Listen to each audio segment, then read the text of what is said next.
This video is brought to you by Gamefly, which lets you rent video games online and basically play them as long as you want, and when you're done, you send it back and you get another one. They've got titles for Xbox, PlayStation, Wii U, Nintendo Switch, you name it. So if you want to save some money, you like to play games, click the link down below. You'll help out me and you'll help out yourself. In the meantime, on to the show.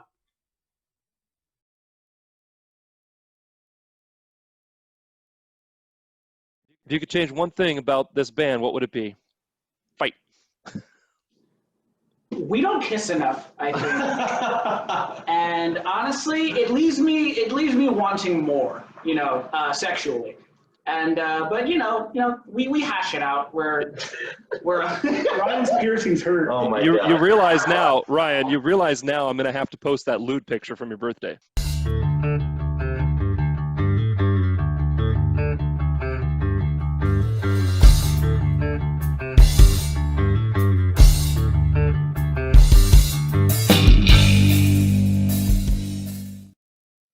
If you're enjoying the content Room 6 is putting up, please make sure you subscribe down there and hit the bell so you don't miss an episode. While you're at it, feel free to like and share, and yeah, let's go. Welcome to Room 6, the channel dedicated to the local Las Vegas music scene and the people that make it, including me. I'm Josh, and today my guests have been blowing up the Vegas metal scene for quite some time, previously going by the name We Gave It Hell, among others.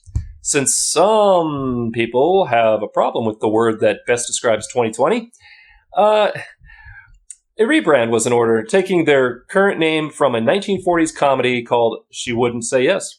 If you know the movie, the characters fit the music perfectly.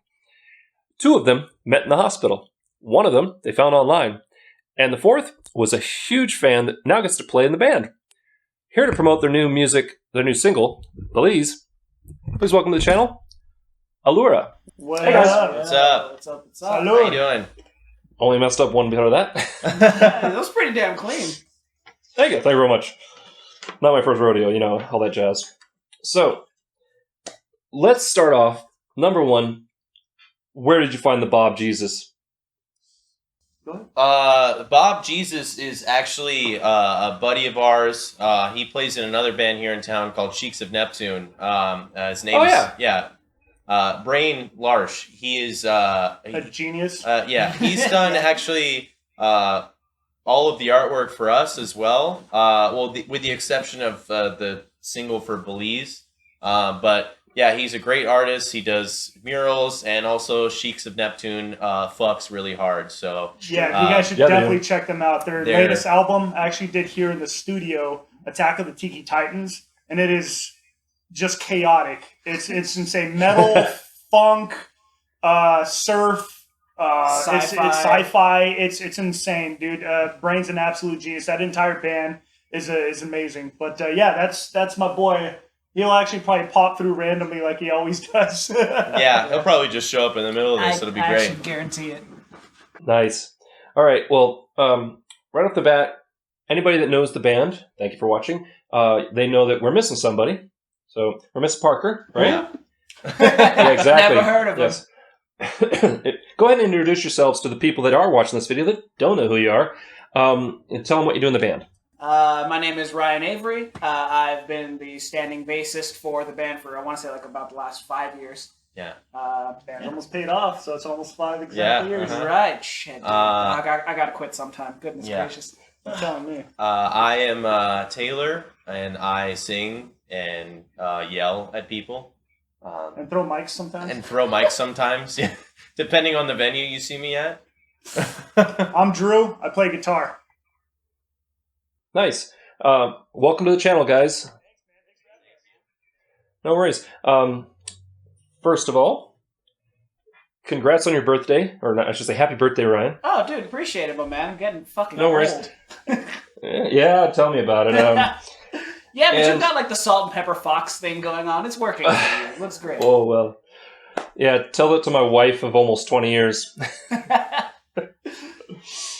But I just wanted to say also, the locks are looking good, man. Oh, dude, appreciate it, man. Right? This has been All natural. Yeah, right. I know. Finally, I know.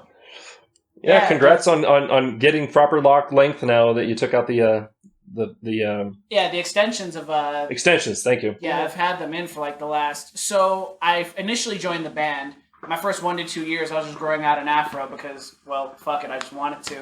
And then it kind of hit a point where I was like, you know what? I've kind of always wanted long hair.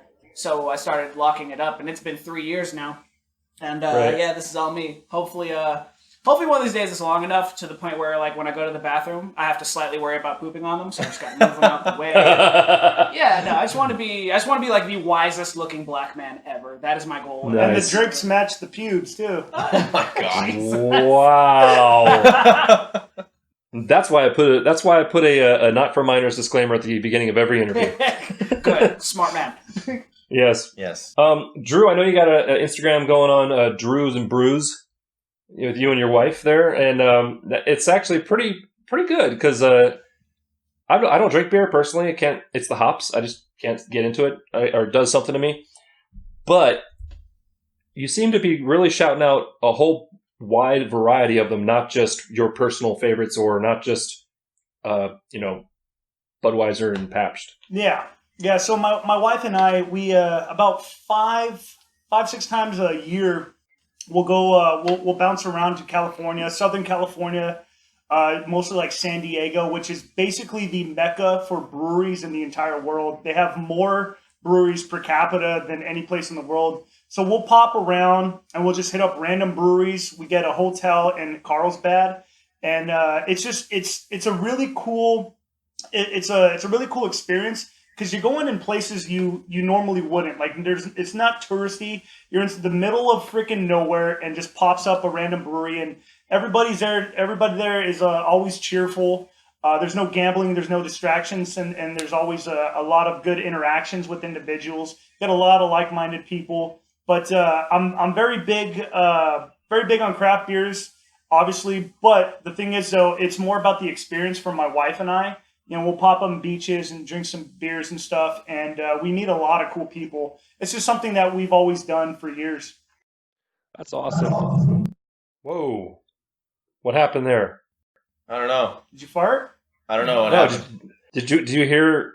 There's like a weird echoey reverb voice of God thing going on when I talk. No. No, maybe you are in fact God. Who knows? Is it happening still? Testing. No, it's gone. Don't know what happened. Cool. Thanks, Zoom. Thanks, Zoom. Yay. I actually lived in San Diego for a total of 8 years, and like I said, I don't drink beer, so I knew there were breweries all over the place. What's your personal feelings about Vegas breweries? So Vegas breweries are really good. There's only a select few. We are relatively new to the beer scene. I know like the legalities for having a brewery making beer, brewing beer, and selling in the same location was a big obstacle for breweries here. But as a matter of fact, right now, big shout out to Bad Beat. I'm drinking their Hefeweizen. It's really good stuff. We actually just had, because of this COVID stuff, some breweries that closed down, like Joseph James, which kind of hit us pretty bad. But I did hear some kind of things with the breweries. The biggest and another obstacle for them was the water. Our water sucks here in Vegas. So a lot of calcium. The process for just for getting clean water is just it's an incredible hard thing to do, apparently. But I would say that our beers are good, But once you get up to like Northern California, Oregon and Washington, the water that they have running through the mountains with all the minerals and stuff like that, the water is what makes the beers good. I would say Vegas beers are pretty good. Yeah, I would agree with that. I think that like some of my favorites come from Hop Nuts or Abel Baker is pretty solid as well.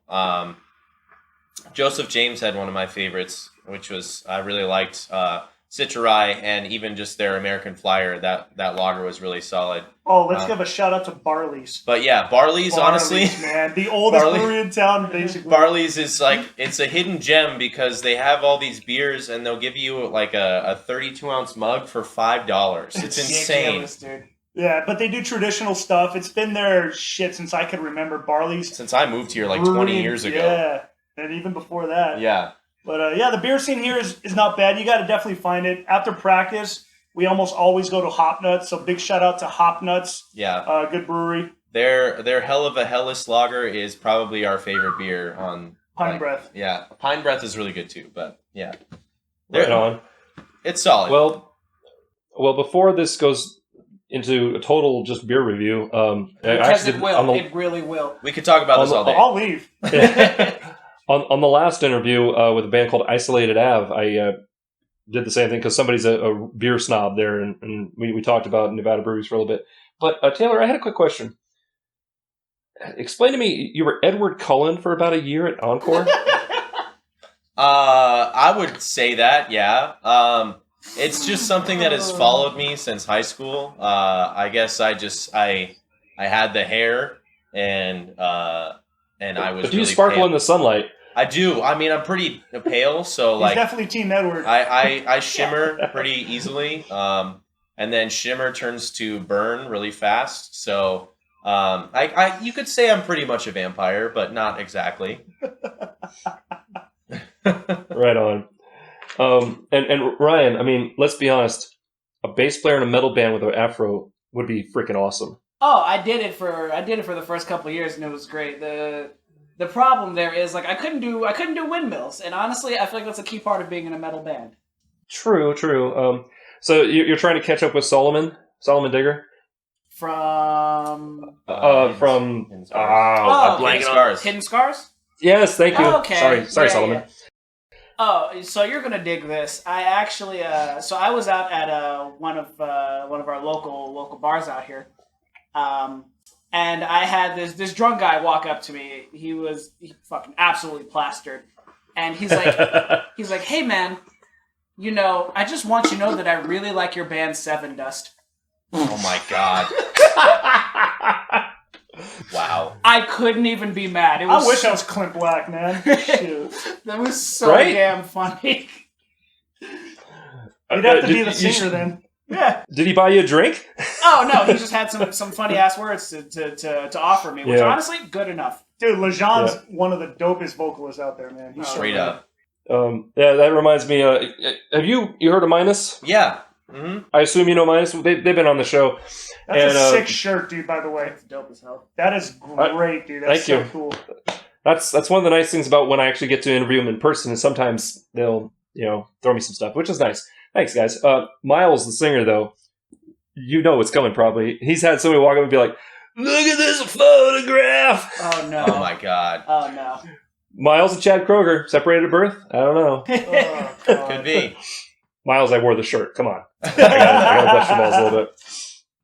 All right. So you've described your sound as blending the chaotic aggression of Slipknot, El Nino, and Korn with the melody of Deftones and Thrice. And your new single, Belize, and also, in my opinion, your song Stuck, definitely shows an evolution of your sound. And I was wondering, introducing the melodic harmonies and tempo changes that set it apart from songs like Counterfeit and Disciple, was dropping acid the only influence that made that change happen? No. I mean, as far as the music goes, like, I think it's mainly just whatever comes out of his brain. We don't really, we're not the kind of band that like plans out a single or like plans out something that's like, we're going to do this style or this, and like, we have to sound like that. It's kind of just like whatever sounds good is what we end up doing. And then especially when it comes to like the singing for me, those songs just, I was like, yeah, I could scream over this, but I don't want to. It didn't call for it. So, I figured I would change up the style of singing a little bit, and, I'll let him describe what he felt for the Belize? music. Yeah. Well, Belize and Stuck, I guess. So the transition from We Gave It Hell to Alura was definitely a necessary transition for us.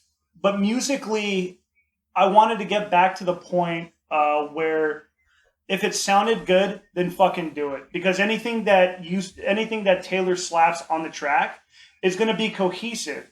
And I'm actually confident in the writing in the sense that whatever does come out as far as a song goes, there will be some cohesiveness and some kind of variables that do glue from one song to another. And even if it is different, I think this time around with Alura, from We Gave It Hell to Alura, we're more stoked on trying new things than anything.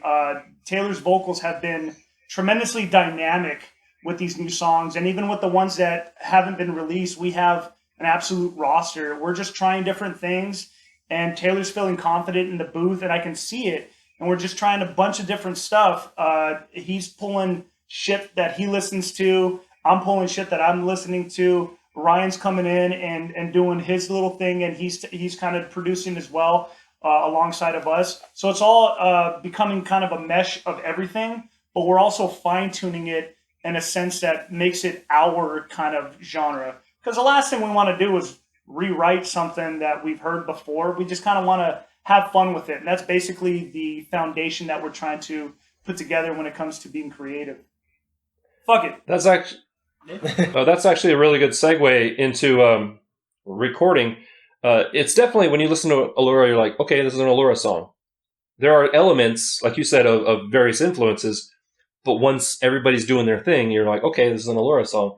And when I listened to Belize and Stuck, it reminded me more of We Gave It Hell, or the stuff I heard, that you had posted when We Gave It Hell, than the harder stuff like Counterfeit and Disciple. I was just like, oh, what happened there?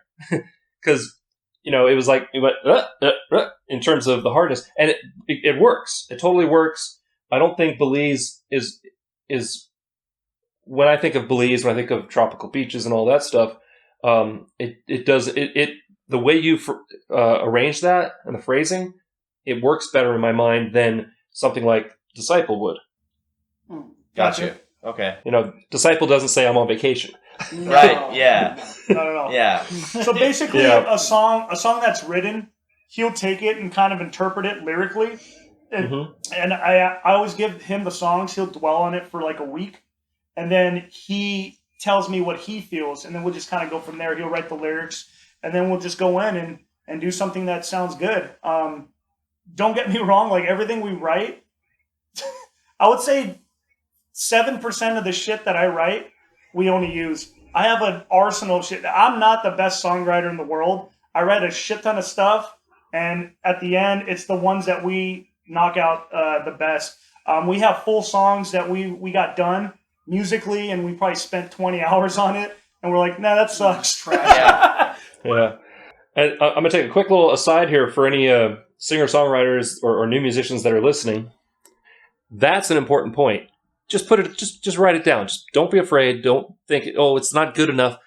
Write it out, and then go through and cull and start looking at what do I actually want to put down. Because anything before that is kind of self-sabotage. At least flesh it out in its entirety, and then make decisions based on that. Exactly. It's like you're in my head, because what's funny is right up here is probably a link for a video I just did that's going to be releasing soon about self-sabotage and how to deal with it. Right. Perfect. Nice. Get out of my head. That's awesome. So moving on, but sticking with the recording theme, you've been basically releasing your debut album like one song at a time. Yeah. And was that mostly about focusing your energy on one track at a time and really like saying, this is what we want to represent us as a song? Or was COVID to blame also? I think this mainly stemmed from there's a lot of factors that went into this decision making. It started with when we did the last We Gave It Hell album. It was really expensive. It cost a lot of money to make, and then on top of that, between marketing it and whatnot, it just didn't seem like we were able to give all of the songs on that whole album the attention that we feel like they deserved. Because I really enjoyed making that album, and there was a lot of songs on there that I feel like got glossed over because of it.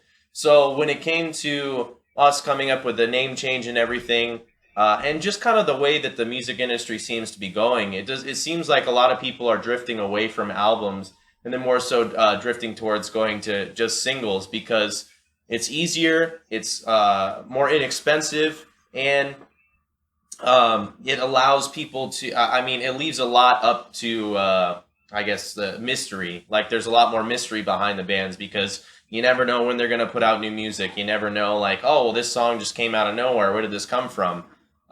So a lot of different things went into it, but mainly because we just wanted to give people time to focus on that one song and like really get into it, and then by the time we put out the next one, or by the time they get like sick of that first one, we're gonna put out another one, and it allows us to kind of keep the content going. So like we can put out as much music as we want whenever we want without having to worry about the constraints of like, well, this needs to be on an album or this needs to be a full length album or whatever. Like we can just put out music whenever we want, and there's no limits to what we can do. How long is a TikTok video? 60 seconds. 60 seconds, and people just skim through that. What the hell are they going to do with an entire album? You know? Yeah. And that's the thing. Like, I think it was.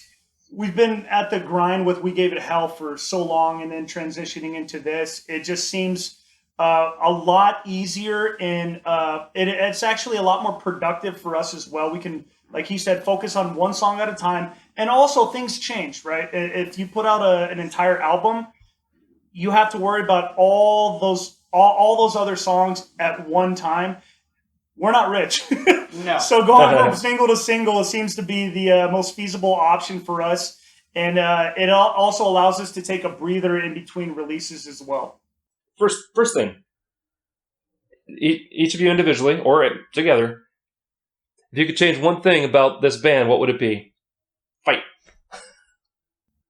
We don't kiss enough, I think. And honestly, it leaves me wanting more, sexually. And but we hash it out. We're Ryan's piercings hurt. Oh my god. You realize now, Ryan, I'm going to have to post that lewd picture from your birthday. Dude, go for it. Oh It's my on the God. internet. I have no control over what happens to it from there. I know, but it was perfect. It was perfect. No, seriously though, any band is a relationship, and like any relationship, when you spend that much time together, especially when you've all got creative juices flowing. Yes, I know. Is there, how often do the contentions, the fights, the ego wars happen? We're actually really good about We that. fight a lot less than most bands.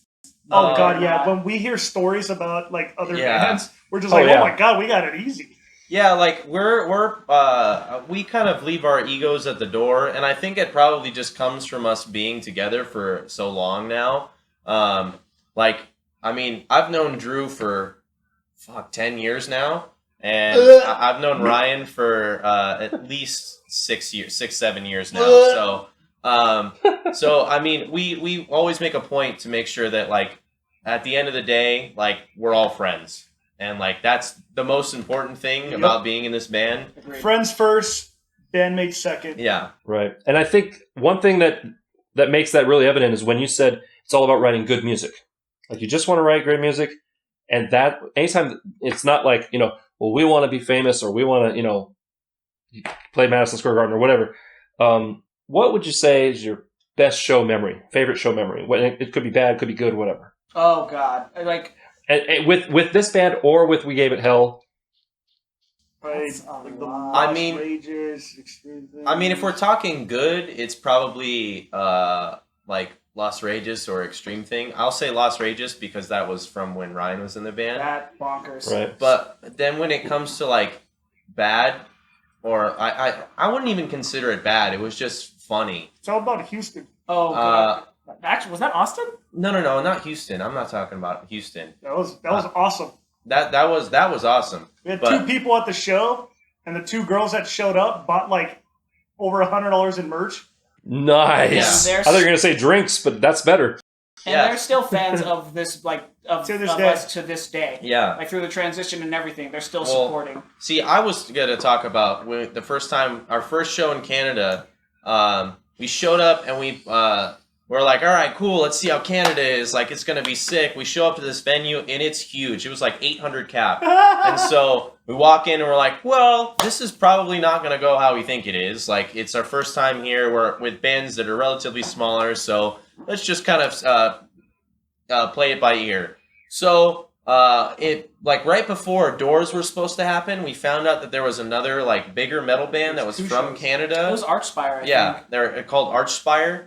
They were playing at a venue that wasn't too far from ours, and that show was sold out. And apparently all of the local bands that were supposed to be on our show were either playing that show or going to see it. So we're like, okay, well, I mean, maybe some people will still show up. Legitimately, 0. Nobody showed up.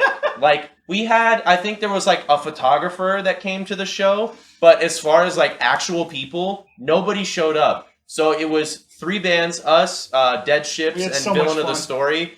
And we pretty much just had like one big band practice because we had to play. We were still getting paid to be there. So I was like, we got to play. Right. So, paid rehearsal. Yep. So we just like, we dicked around the whole time. Like, Ryan was hiding behind his bass amp.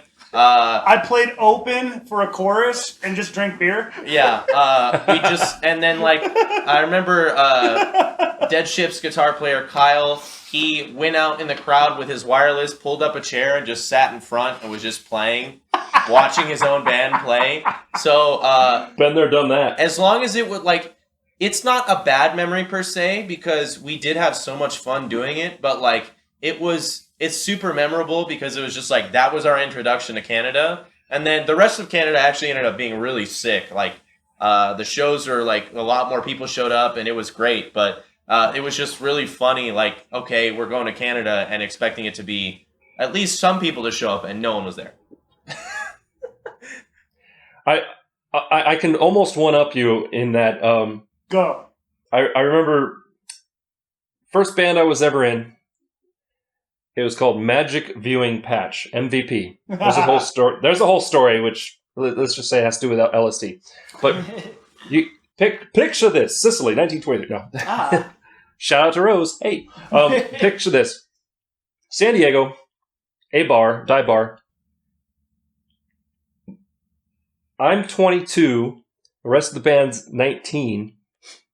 So as soon as we're done playing, they gotta leave. They gotta leave, yeah. 2 drunks and a bartender. Literally, that's it.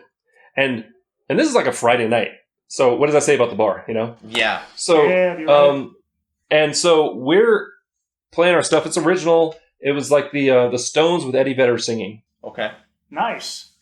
Yeah, like anytime we'd play a show for whatever, like we would get booked for these kind of house party concerts where we'd be sandwiched in between 2 punk bands.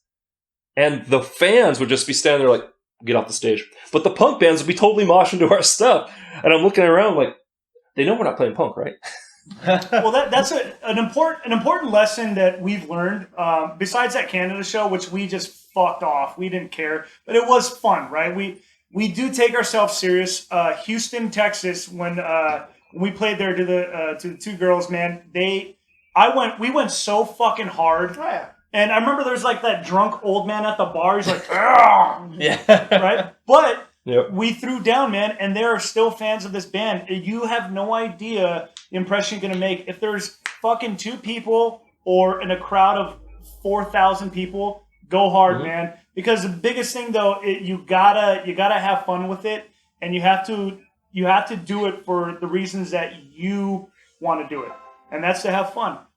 I agree. And the capper on that story about the 2 drunks in the bar is, in the middle of a solo, one of the drunks stands up, stumbles over, and the stage is right next to the door. It's one of those places. And he reaches over and unplugs the distortion pedal on the guitar right in the middle of the solo. And to me, that was like the most passive-aggressive way of protesting that you don't like the band. Play Yeah. free, Or whatever. Yeah, it's just like, ring, and he stumbles out. And suddenly we're just like, what the hell? You know, what I honestly happened? wouldn't even know how to respond to that. Yeah, I wouldn't either. That's crazy. Well, I'd what be happened was trained. the rest of us, we kept going. But it was that was the first time we'd gotten like that serious, oh crap moment on stage. We were young and we were lucky. But we talked about best shows. What would you say is your favorite venue in Vegas? Whether you've played it or not. That's a toughie. All right, so here's the thing. It might not necessarily be a favorite, but it's tried and true, and we've crushed it there. The Eagle Airy Hall. We played it a lot, and despite what anyone has to say about it, it's been the most consistent venue. It holds a lot of great memories for me personally. I played a few shows there, and ooh, that was sensual. Nice. I like that. I'm gonna ask for one of those later.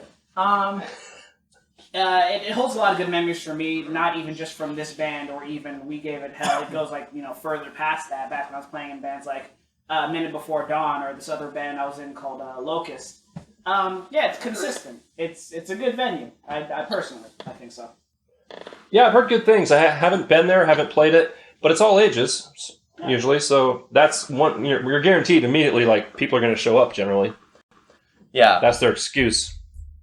yeah. I mean, I think favorite venue to attend shows is probably Brooklyn Bowl. We were this close to playing it, and then COVID happened. We're a lot further than that. Yep. Yeah. No, we were very close. Every time I've wanted to, I've never been inside. I've stood outside the door many times, but every time I think I'm in the neighborhood, I got a night free, I'm going to go check out Brooklyn Bowl. I don't care who's playing. Private party. Wow.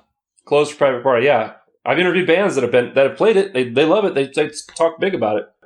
Yeah, but as far as like playing goes in town here, I think That's a tough one, man. I love Eagle Area. I'll be honest. Eagle Airy's a lot of fun, Yeah, it but is I fun. think my favorite to play has probably been either House of Blues I have to say Hard Rock. or Really good. Hard Rock Cafe. Yeah. That was probably like our favorite show with We Gave It Hell. Well, I mean, I guess maybe not for some reasons, but we've played Hard Rock Cafe a handful of times, and we did our first ever like headlining like album release show there, It was a success. and it was a huge success. So that was a big milestone for We Gave It Hell. Now, is that the one, the upstairs one on the strip? Yeah. Yep. You know who I saw play there? Adam Ant. Adam Ant? Adam When was Ant. that? Like 5-6 years ago. Damn. Wow. That's Just a out of badass nowhere. venue, dude. Oh, dude, it is. Out of nowhere, my bass player called and was like, "Hey, man, I'm going to see Adam Ant. You want to come see me?" Fuck yeah, I want to go see Adam Ant. What's he doing? It's awesome. Turns out what he's doing is, I don't know how old he is or how old he was then, full Napoleon trench coat and hat, Sick. 2 hours straight, not a stop. Just song. We couldn't do It was that. amazing. No, God, no. I'm such He a took that fan of jacket. it. He took the jacket off for the last song, and you want to talk about a diverse crowd? It was guys look like me, and a dude with a mohawk that must have been a good 4 feet tall. Damn. That's sick. Yeah. We love that. And Lolita girls in their little Japanese dresses and goth. It was the biggest freaking. It was like I didn't know Adam Ant was still this popular. Speaking of diversity, man, that's one thing that we've talked about as far as putting shows together. So that show that we headlined at Hard Rock, we had our boys Sheiks of Neptune play sci-fi surf punk. We had a rapper. We had a brutal deathcore band. Like we love that. Just having diversity in any show, I think, is honestly key. I think it becomes more successful instead of having a plethora of just metal bands or punk bands. When you start adding different elements, it actually makes a show not as it's not as boring. Like it Not as excites linear. people. Yeah, it excites people. You have just this dynamic show, and it becomes more of a show instead of the same.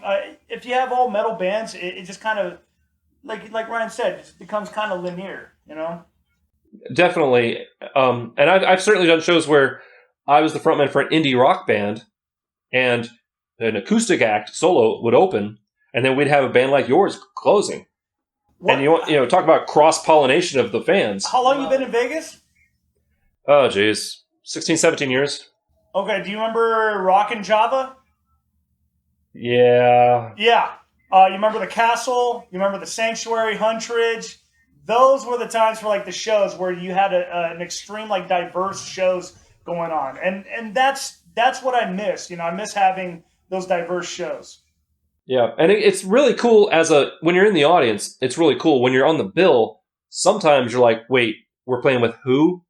Because like there are times where you're just like, I want a metal night, or I want a country night, or whatever it is.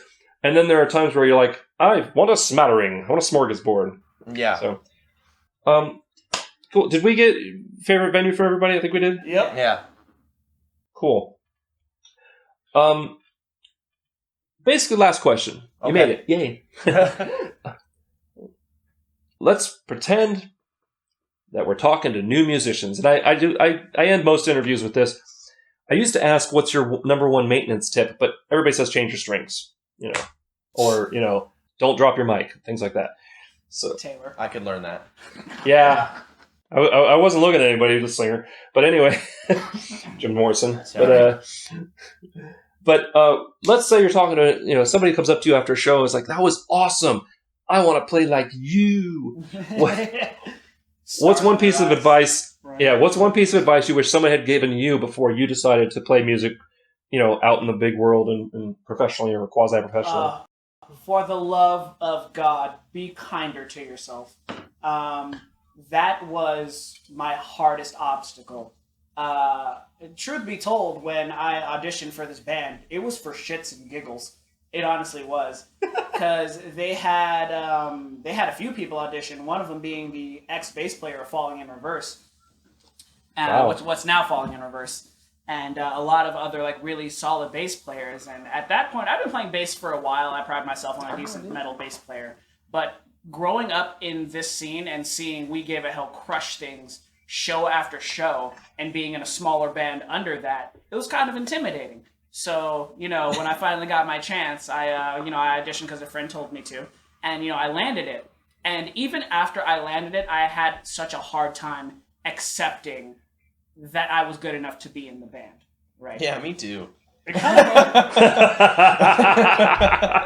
So my biggest tip is be kinder to yourself. Understand that it's a process, and you will get it in time. And obviously, you have make sure your technique is proper. Practice to a metronome. Take it slow. Bring it slowly to its original speed.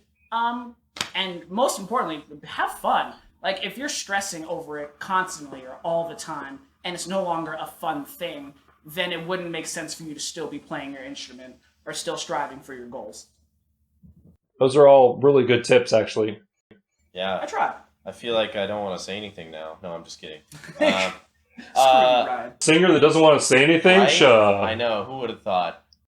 But for me, I think the most important thing is just practice and stop taking yourself so seriously, because at the end of the day, you want to be good at your instrument, so you obviously want to learn and improve and constantly be improved, and always be a student, and just be very malleable and be able to learn as much as you possibly can from your peers, from bands who are successful, to really anyone out there. But I think the most important thing is remembering to have fun. There's definitely, like he said, times where you beat yourself up, but having fun has been the reason why we are still doing this to this day. I've been in this band since if we include We Gave It Hell in this, I've been in this band since I was 18. I'm 27 now. So if one thing has remained true is that this band has never stopped being fun. And I always look forward to recording, to playing music, to going on tour, to everything like that. And if your band stops being fun, then there's no point in doing it anymore. I mean, obviously, we all want to be successful and eventually make a living off of our music, and that's the ultimate goal for everybody. But when it stops being fun, then what is the point of doing it anymore? You can't. You shouldn't be a musician if you're not having fun. So have fun, practice, always be a student, and and also drink lots of beer. That's very important. That's actually very On top of that, cannot stress this enough. Stop chasing what other people are doing and create your own identity. I cannot stress that enough. Oh, that's an important. Cannot stress that enough. If you start chasing some sound or some band, you're already 5 years behind. So you might as well do something that you hold true, a reflection of yourself. Shout out to my boys in Cheeks of Neptune. If you listen to Tiki Titans, that new album, you will say to yourself after the entire album, what the fuck did I just listen to? It is truly unique.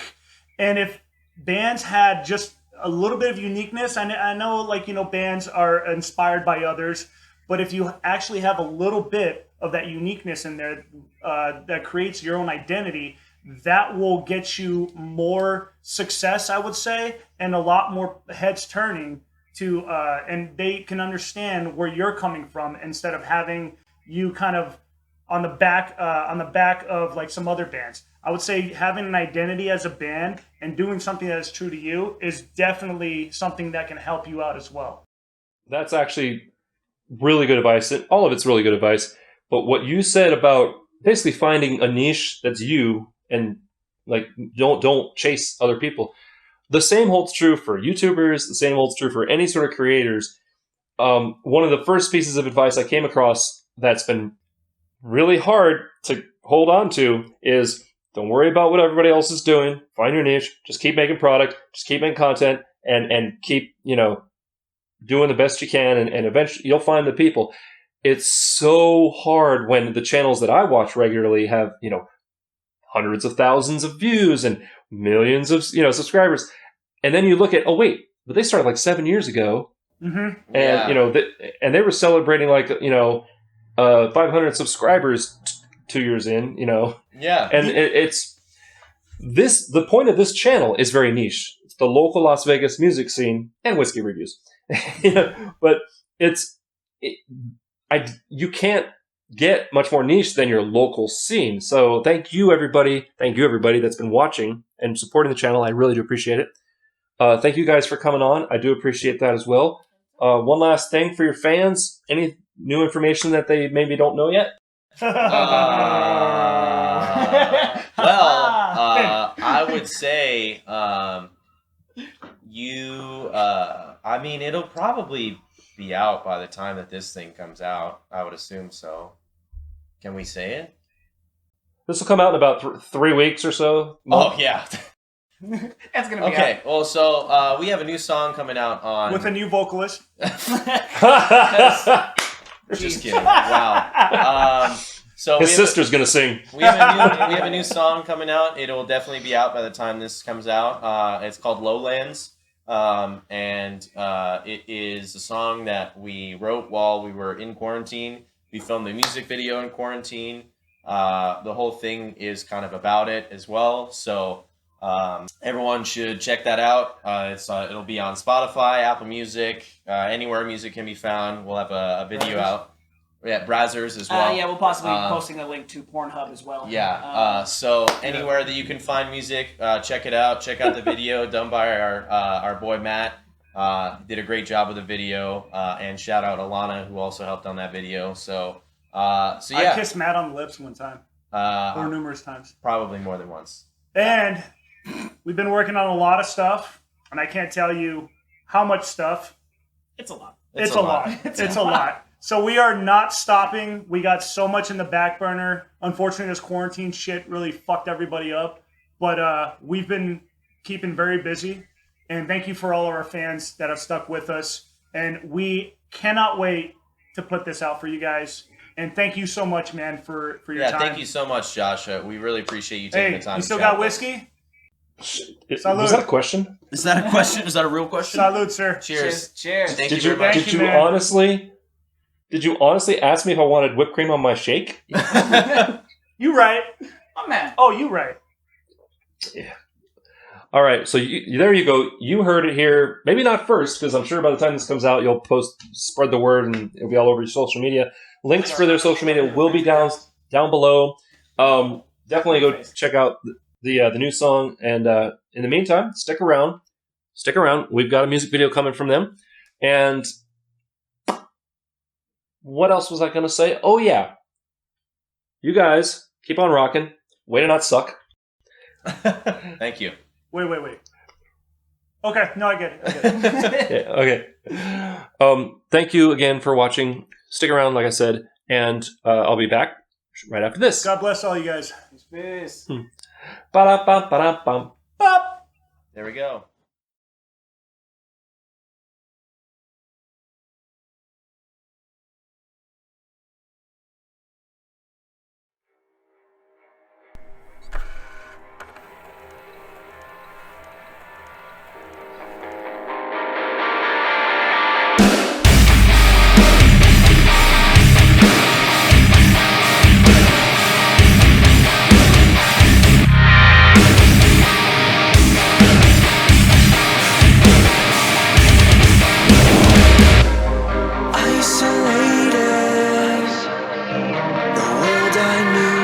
A different hue, complicated.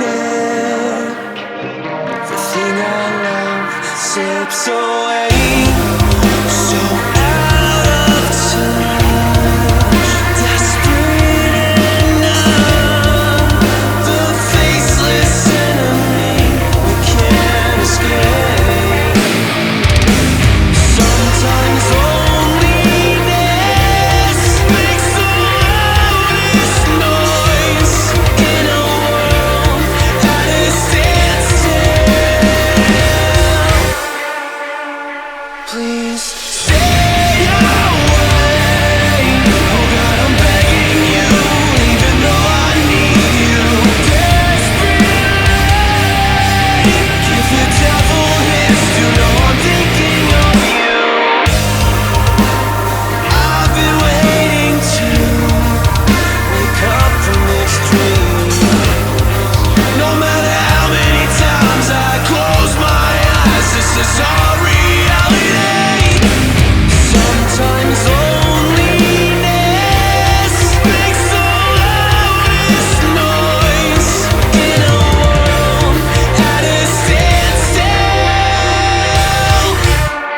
Please stay away. Oh God, I'm begging you, even though I need you desperately. Give the devil his due. No, I'm thinking of you. How was I supposed to know the lapse I thought would be my tomb? I see a world in ruins. I hope we make it through this. Ruins! You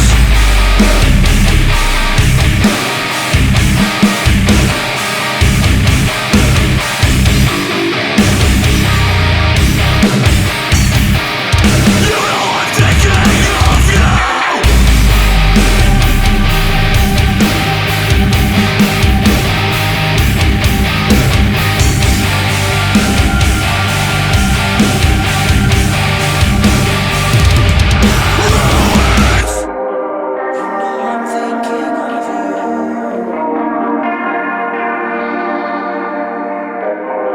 You know I'm thinking of you. Please stay away. Oh God, I'm begging you, even though I need you desperately. Give the devil his due. No, I'm thinking of you. How was I supposed to know the lapse I thought would be my tomb? I see a world in ruins, but I can make it through this. Fuck you want? All right. I don't care. This is Cool. not gonna be fun. All right, cool. I Go, dude. I got him really good. Yeah. Okay. Oh, we missed that. So, all right, here we go. Okay.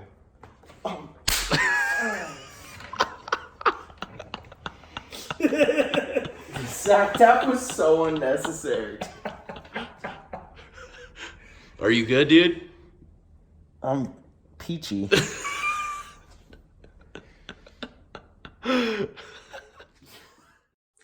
I want to thank Alura for coming on the show. It was a great interview and a great music video. If you want to see more about them, check the links down in the description. If you want to see more videos like this, please click up here. If you want to subscribe to the channel, I'd appreciate it. Please click down there and don't forget to ring the bell. Remember to be amazing, stay safe, stay strong, and we'll see you next time on Room 6.